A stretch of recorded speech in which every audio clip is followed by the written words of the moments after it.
If you can grasp this concept, it's going to change your life. Thoughts are not generated by the brain. They are received. The brain functions more like an antenna than a hard drive. This is not speculation. It's supported by both neuroscience and physics.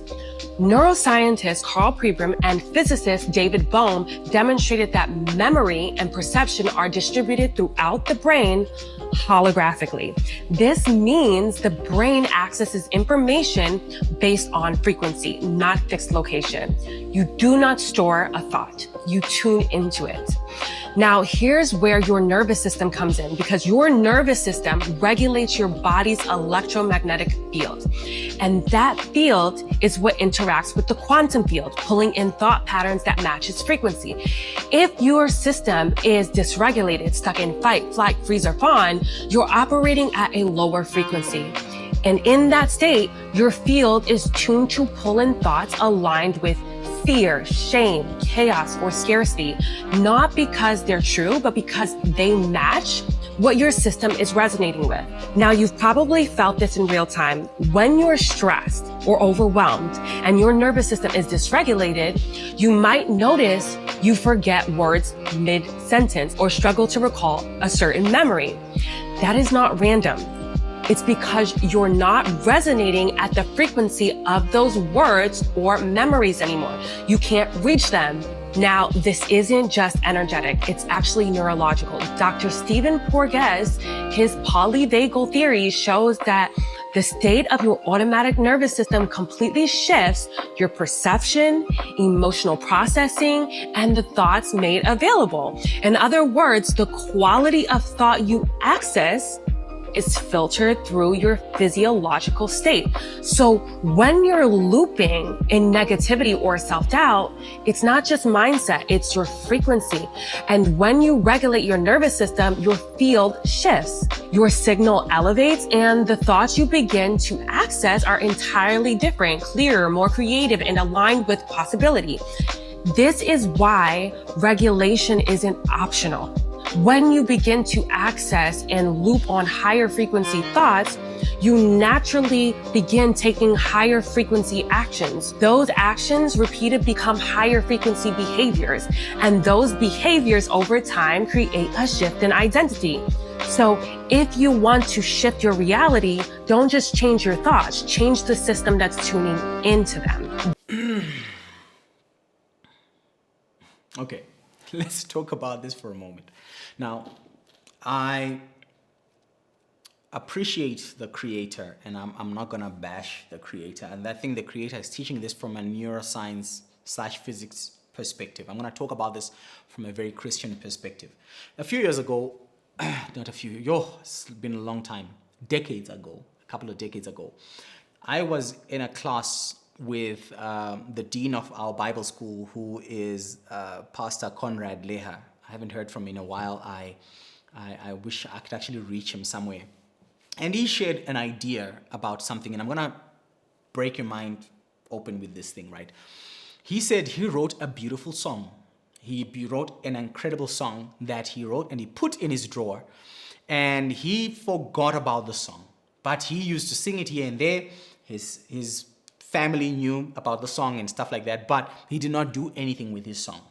And then later on, one day, someone calls him and he hears this song, right, playing in the radio, being sung by Stevie Wonder. And Stevie Wonder was singing this song exactly word for word. But instead of the song that he wrote to praise and honor God, this song was now being sung to a woman, right? Now, the issue around this ultimately operates in something that's very phenomenal that many people do not understand. The realm of thoughts operates in the second dimension, or rather what we call the second heaven, right? When we begin to understand this, we understand that the first heaven, the first layer of heaven, is actually the terra, right? The terra firma. This is the land mass that we operate in. This is the solid mass that we are in. But when we operate in the second dimension of thought, or rather the second heaven or so. It is the realm in which information moves.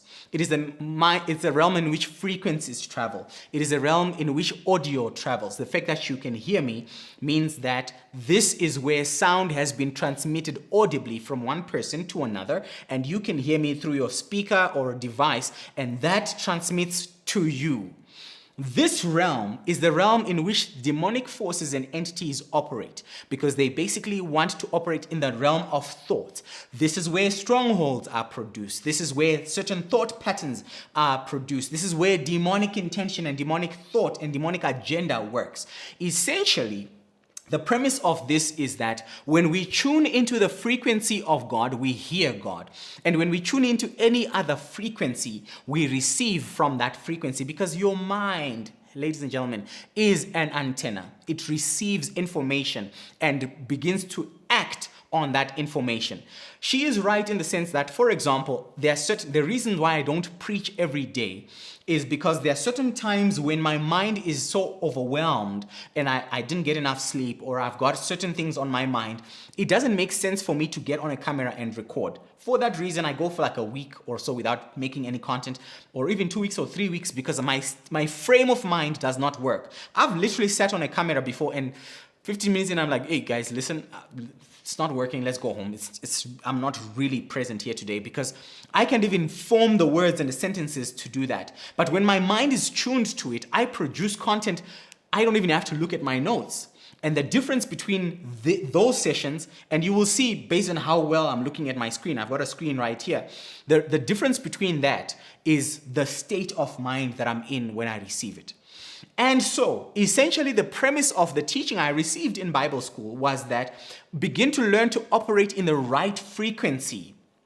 In the way that if I am in the lab, if I am a scientist, a Christian scientist working to develop the first cure for HIV/AIDS, I think there's one now, then I would need to be in the lab in an environment that stimulates, that allows me to receive this. Because guess what? No song is just yours. If you don't sing it, someone else will get it and someone else will sing it. This is why some people say, oh, but I had that idea first. This is why some people say, oh, but I thought about that first. You thought about it, but you didn't do it. And now somebody has a multi-million-dollar business because of it.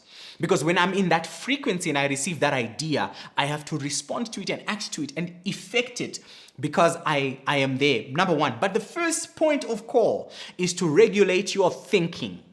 This is why the Bible teaches us to, whatever is good, whatever is what, think on those things. If you invest your energy, your mind state, your mental state in wrong things, in demonic things, they will begin to produce that not only in your thinking, but in your life as well. In the same way, some of us are praying for the wrong things. And I taught you the other day about learning to pray for the right kind of blessings. And some of us need to learn this. How do you pray for those kinds of things? For example, I pray God give me inventions and great ideas. I do think sessions every single morning. At 3 a.m. or 4 a.m. I sit down and I start doing think sessions. Nothing else but a pen and a piece of paper, writing stuff down. Because ideas come when I apply myself to it and I operate within that frame of mind. And I practice that. It is one of the most important rules of your life to self-regulate. And how do you regulate? Feed your spirit, feed your mind, control your mind, train your mind with the word of God. That's how you get into such a thing. Most of us are struggling to walk into this because we are struggling even just to deal with putting our mind in the right place. So what do? Train your mind.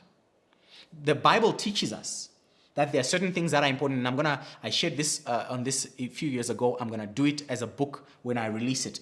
But I talk about what the Bible teaches us. It teaches us that there's something called the river of thoughts. And what we do, most of us, is we don't rein in our thoughts. We don't focus them and attune them to a specific purpose or task. And part of what the Word of God does, even through sanctification, is being able to rein in, focus your thoughts on the right frequency. God has a frequency. God is speaking all the time, but I need to be in His frequency. I need to be able to hear what He is speaking to me. I need to be attuned to what He is saying, to His voice. And as such, my sheep hear my voice. They will not follow a stranger because they are tuned to His frequency. That's ultimately how this begins.